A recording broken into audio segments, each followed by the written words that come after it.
নমস্কার, আমি ব্রততী। বাংলা সাহিত্য পাঠে ব্রততী চ্যানেলে সকলকে অনেক অনেক স্বাগত জানাচ্ছি। আজকে আবার শুরু করছি অশনি সংকেত। কাছে এসে যেমন খপ করে অনঙ্গ বউয়ের হাত ধরতে যাবে, মতি তাকে প্রাণপণে শক্তিতে মারলে এক ঠেলা।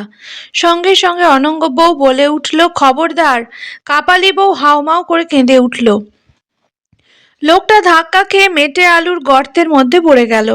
ততক্ষণ মতি এসে অনঙ্গ বউকে কাঁটার বাঁধন থেকে মুক্ত করবার প্রাণপণে চেষ্টা করছে। তখন তার রণরঙ্গিনী মূর্তি। সে চেঁচিয়ে বললে, তোল তো শাবলটা কাপালি বউ, মিনসের মুন্ডটা গুঁড়ো করে ভেঙে।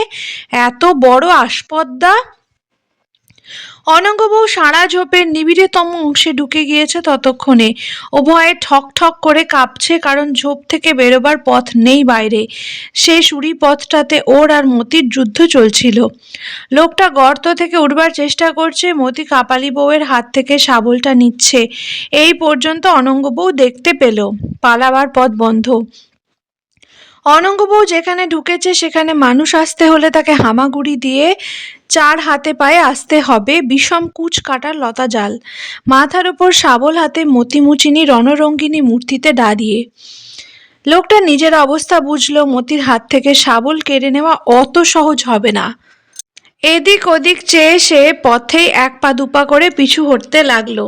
একেবারে ঝোপের প্রান্ত সীমায় পৌঁছে লোকটা হঠাৎ পিছন ফিরে দিলে দৌড়। মতিমুচিনি বললে, বেরিয়ে এসো গো বামুন দিদি, পোড়ার মুখো মিনসে ভয় পেয়ে ছুট দিয়েছে। অনঙ্গ বউ তখনও কাঁপছে, তার ভয় তখনও যায়নি। কাপালি বউ ভয় পেলেও অনঙ্গ বউয়ের মতো ভয় পায়নি, বা তার অতটা ভয় পাওয়ার কারণ ঘটেনি। সে হেসে ফেললে। অনঙ্গ বউ ধমক দিয়ে বললে, আবার হাসি আসছে কিসে পোড়ার মুখে? চুপ, ছুরির রঙ্গ দেখো না। মতিমুচিনি বললে, ওই বোঝো। সবাই মিলে এমন ভাবটা করলে যেন সব দোষটা ওরই। কাপালি বউয়ের বয়স কম, সামান্য ব্যাপার তার কাছে কৌতুকজনক বলে মনে না হলে সে হাসেনি। হাসি চাপবার চেষ্টা করতে করতে বললে, ও মতি দিদির সে শাবল তোলার ভঙ্গি দেখে আমার তো অনঙ্গ বউ ধমক দিয়ে বললে, আবার হাসে? নাও নাও বামুন দিদি, আর রাগ করো না, হয়েছে। এখন চলো এখান থেকে বেরিয়ে, বেলা নেই। এতক্ষণ ওদের যেন সেদিকে দৃষ্টি ছিল না। হঠাৎ ঝোপ থেকে এখন উঁকি মেরে সবাই চেয়ে দেখলে সবাইপুরের বাওরের ওপারে নোনাতলা গ্রামের বাঁশবনের আড়ালে কতক্ষণ পূর্বে সূর্য অস্ত গিয়েছে। ঘন ছায়া নেমে এসেছে বাওরের তীরে তীরে, বাওরের জলের কচুরিপানার দামের ওপর। আবার কি উৎপাত না জানি হয় সন্ধেবেলা।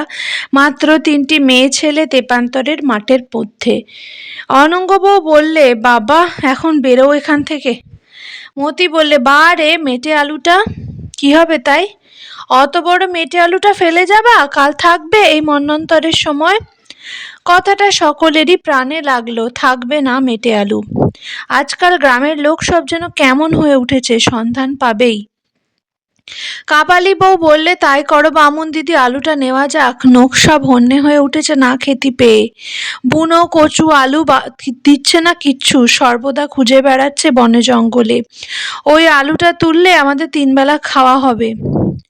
আবার সবাই মিলে আলুর পিছনে লাগলো। তখন সকলে মিলে গর্ত থেকে মেটে আলুটা বের করে উপরে তুলে ধুলো ঝাড়ছে।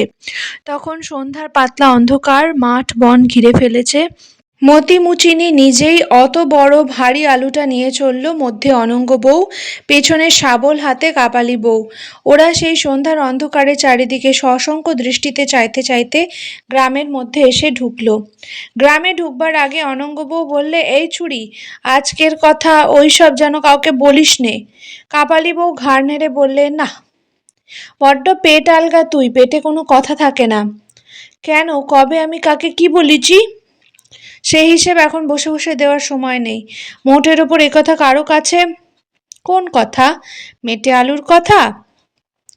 আবার ন্যাকামি হচ্ছে? দেখ ছুটকি, তুই কিন্তু মজা দেখবি আমার হাতে আজ। তুমি বুঝতে পারছো না কোন কথা? নেকু। কাপালি বউ আবার হি হি করে হেসে ফেললে।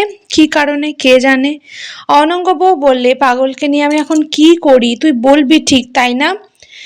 কাপালি বউ হাসি থামিয়ে আশ্বাস দেওয়া সুরে বললে, পাগল বামুন দিদি, তোমায় নিয়ে যখন কথা তখন যেন কাক পক্ষীতে ওই কথা টের পাবে না। মাথার উপর চন্দ্রসূর্যি নেই।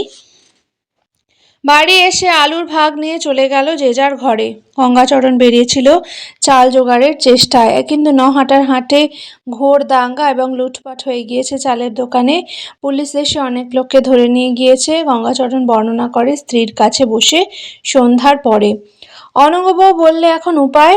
উপবাস। অনঙ্গবাবু দীর্ঘ নিঃশ্বাস ফেলে ভাবলে, সে উপোস করতে ভয় খায় না। উপোস কি করেনি এর মধ্যে? কিন্তু এই যে উনি শুকনো মুখে এত দূর থেকে এসেছেন ফিরে, ওকে এখন কি খেতে দেবে এই মেটে আলু সিদ্ধ ছাড়া? বাধ্য হয়ে দিতে হলো তাই, শুধু মেটে আলু সিদ্ধ, এক তাল মেটে আলু সিদ্ধ। সবাইকে তাই খেতে হলো। দুর্গা পণ্ডিত সম্প্রতি বাড়ি চলে গিয়েছে, তবু সেদ্ধ আলু খানিকটা বাঁচবে। হাবু খেতে বসে বললে, এ মুখে ভালো লাগে না মা। অনঙ্গ বললে, ছেলের চাল দেখো না, মুখে ভালো না লাগলে করছি কি? মতিমুচিনি খেতে এলো না, কারণ সে তার ভাগের আলু নিয়ে গিয়েছে। আলাদা করে আলু সেদ্ধ বা আলু পোড়া করে খেয়েছে। পরদিনও আলু সেদ্ধ চলল। এ কি তাচ্ছিল্যের দ্রব্য? কত বিপদের সম্মুখীন হয়ে তবে ওইটুকু আলু সংগ্রহ করে আনতে হয়েছে। ছেলের মুখে ভালো লাগে না তো সে কি করবে? রাত্রিতে অনঙ্গবউ বললে, হ্যাঁ গা, চাল না পাও কিছু কলাইয়া জানো, আলু ফুরিয়েছে। তাই বা কোথা থেকে আনি? পারমাণিকদের দোকানে নেই? সব সাবার গুদম সাফ। কি উপায়? কিছু নেই ঘরে। আলুটা সে আর কতটুকু, কাল ফুরিয়েছে। তবুও তো এবার পণ্ডিত ঠাকুর নেই, মতি নেই, নিজেরাই খেয়েছি। কাল থেকে কি হবে তাই ভাবছি। চাল কোথাও নেই। আছে 65 টাকা মণ, নেবে? পারবে নিতে? অনঙ্গবউ হেসে বললে, আমার হাতের একগাছা রুলি আছে, তাই বেচে চাল নিয়ে এসো। 3 দিন কেটে গেল, চাল তো দূরের কথা, কোনো খাবারই মেলে না। কলাইয়ের মণ 16 টাকা, তাও পাওয়া দুষ্কর। কাপালি বউ না খেয়ে রোগা হয়ে গিয়েছে, তার চেহারায় আগের জৌলুস আর নেই। সন্ধেবেলা পা টিপে টিপে অনঙ্গ বউয়ের কাছে এসে বললে, কি করছো বামুন দিদি? বসে আছি ভাই, রান্নাবান্না তো নেই। সে তো কারোই নেই, কি খেয়েছিস সত্যি বলবি? কাপালি বউ চুপ করে রইল। অনঙ্গ বউ ঘরের মধ্যে গিয়ে এদিক ওদিক খুঁজল, কিছুই পেলে না। তার ধারণা ছিল কাল রাত্রে আধখানা নারকোল বোধহয় ঘরের কোথাও আছে, কিন্তু খিদের জ্বালায় ছেলেরা বোধহয় কখন শেষ করে দিয়েছে। সে দেখেওনি। কাপালি বউ ওর দিকে চেয়ে রইল অদ্ভুত দৃষ্টিতে। ওকে দেখে কষ্ট হয়। একটু কাছে এসে ঘেঁষে এসে বললে, আজ যাব। অনঙ্গ বউ বিস্ময় সুরে বললে, কোথায় যাবি? ইটখোলায়। কোন ইটখোলায়? দিঘির পাড়ের বড় ইটখোলায়, জানো না? আহা। কাপালি বউ যেন ব্যঙ্গের সুরে কথা শেষ করলে। অনঙ্গ বউ বললে, সেখানে কেন যাবি রে? কাপালি বউ চুপ করে রইলে নিচু মুখে। অনঙ্গ বউ বললে, ছুটকি, বলো গে তুমি বামন দিদি, তোমার মুখের দিকে চেয়ে আমি এতদিন জবাব দিইনি, আর পারি নে না খেয়ে। না খেয়ে যদি মরলাম তবে কিসের কি? আমি কোনো কথা শুনবো না। চলি বামুনদি, পাপ হয়ে নরকে পচে মরবো, সেও ভালো।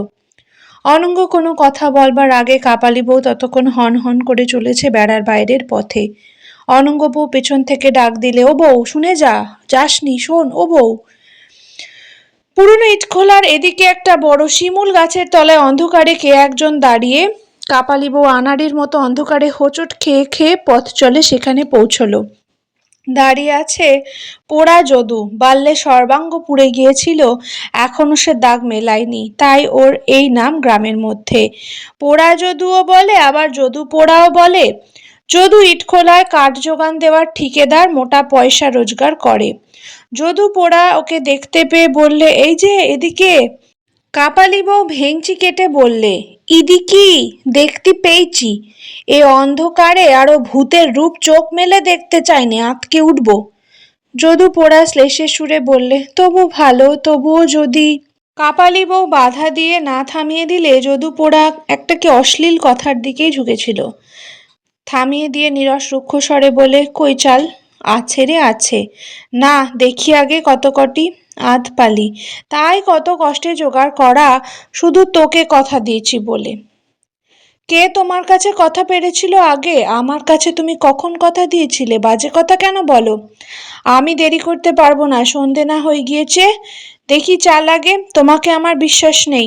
যদুপোড়া নিজের সততার প্রতি রূঢ় মন্তব্যে হঠাৎ বড় অবাক হয়ে উঠে কি একটা প্রতিবাদ করতে যাচ্ছিল। কাপালি বউ আবার ধমক দিয়ে বলে উঠল, আমি চলে যাচ্ছি, কিন্তু সারা রাত এ শিমুলতলায় তোমার মতো শ্মশানের পোড়া কাঠের সঙ্গে দাঁড়িয়ে থাকতে হবে নাকি? চললাম আমি। যদু পোড়া ব্যস্ত সমস্ত হয়ে বললে, শোন শোন, যাস নে বাবা, এ দেখছি গোড়ায় জিন দিয়ে। আচ্ছা আচ্ছা, এই দেখ চাল, এই ধামাতে, এই যে। বাপরে কি তেজ! কাপালি বউ সদর্পে বললে, চুপ। আচ্ছা আচ্ছা, কিছু বলছি নে, তাই বলছি যে। কাপালি বউ আধ ঘন্টা পরে ইটখোলা থেকে বেরোলো আঁচলে আধপালি চাল। পেছনে পেছনে আসছে যদুপোড়া। অন্ধকার পথে দুধারে আঁশ শ্যাওড়া বনে জোনাকি জ্বলছে। কাপালি বউ তিরস্কারে সুরে বললে, পেছনে পেছনে কোন জমের বাড়ি আসছো? তোকে একটু এগিয়ে দি। ঢের হয়েছে, ফিরে যাও। অন্ধকারে যাবি কি করে? তোমার সে দরদে কাজ নেই, চলে যাও। গায়ের লোক এ পথে আসবে না, ভয় নেই।